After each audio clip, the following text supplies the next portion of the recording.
Good morning and welcome back to Roof a Rough Sleeper. This is a space where we reflect on realities of life on the street and more importantly, how we as people of faith respond to them. Today, I want to share something that's been stirring in my heart.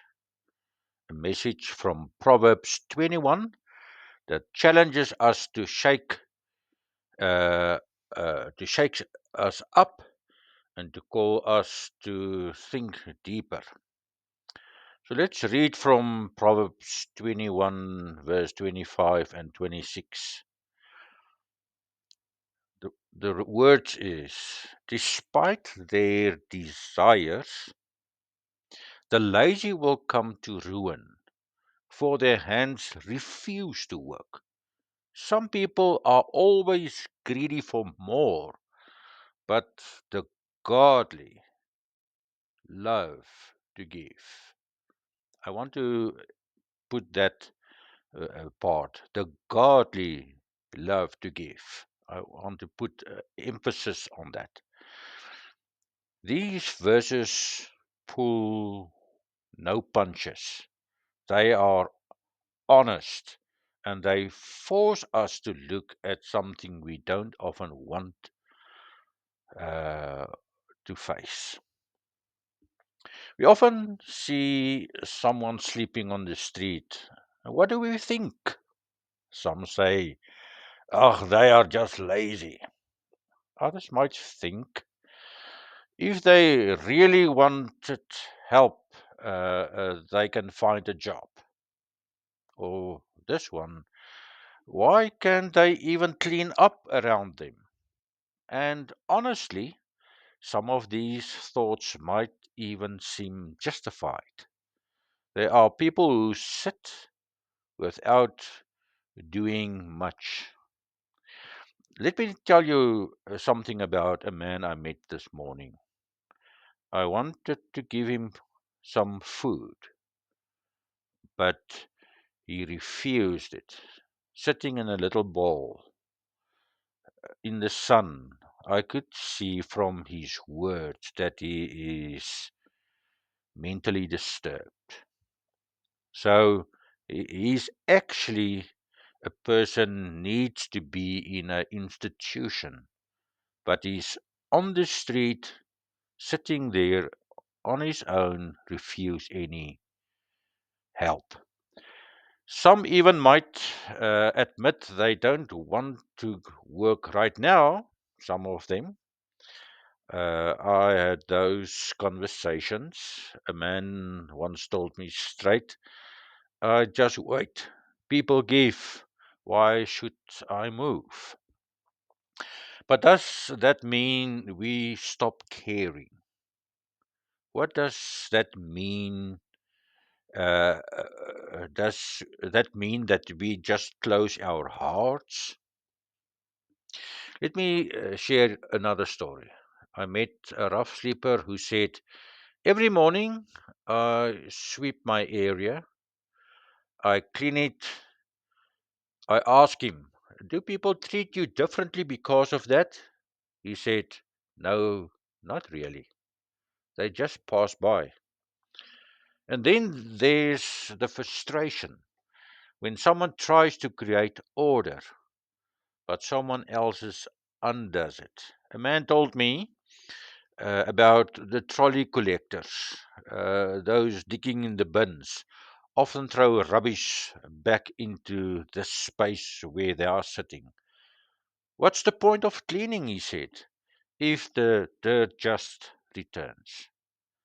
That breaks my heart because here we are having someone trying and still the help doesn't come.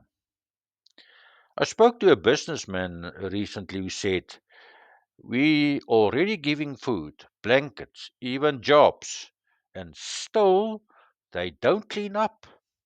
They don't change. And I understand that frustration. It's hard to keep giving when nothing seems to improve. We start to feel like giving isn't working. But here's what the word brings us to us into focus this morning. Yes, verse 25 talks about laziness. Yes, verse 26 mentioned greed, but it doesn't end there. The very next part says, but the godly love to give. It's not saying the godly give when it is deserved. It's not saying the godly give to the hard working only. The word is not saying the godly give when it's clean. It simply says the godly love to give. And that should shake us up.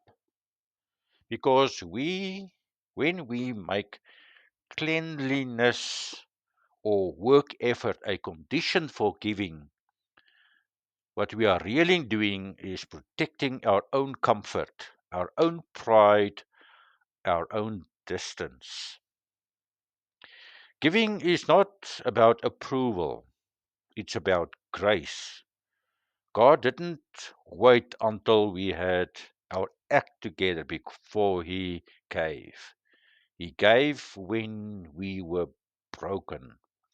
He gave when we were lost. He gave when we were undeserving. So, when we drive past someone on the street and think, if only they cleaned up a bit, what we really doing is looking for an excuse not to give. And the Bible calls that out. Not to shame us, but to transform us. So let me ask you this again. Are we using someone's laziness as a reason to withhold love? Are we letting a pile of rubbish stop us from showing compassion? Because if the godly love to give, then our giving can't be based on street corners or effort levels or neatness. I must be based on who we are, not who they are. I just want to emphasize this. Our giving must be based on who we are, not who they are. So, yes, clean or unclean, trying or not trying, asking or silent, the call is the same. Give. Give not just your coins, but your attention. Give not just your leftovers, but give love. Give not because it's easy, but because it's godly. So let us not harden our hearts. Let us not make excuses, because when we give, we reflect the heart of God. And that, my friends, is the kind of giving the world desperately needs. Thank you for being with me. Let's keep reflecting. Let's keep giving.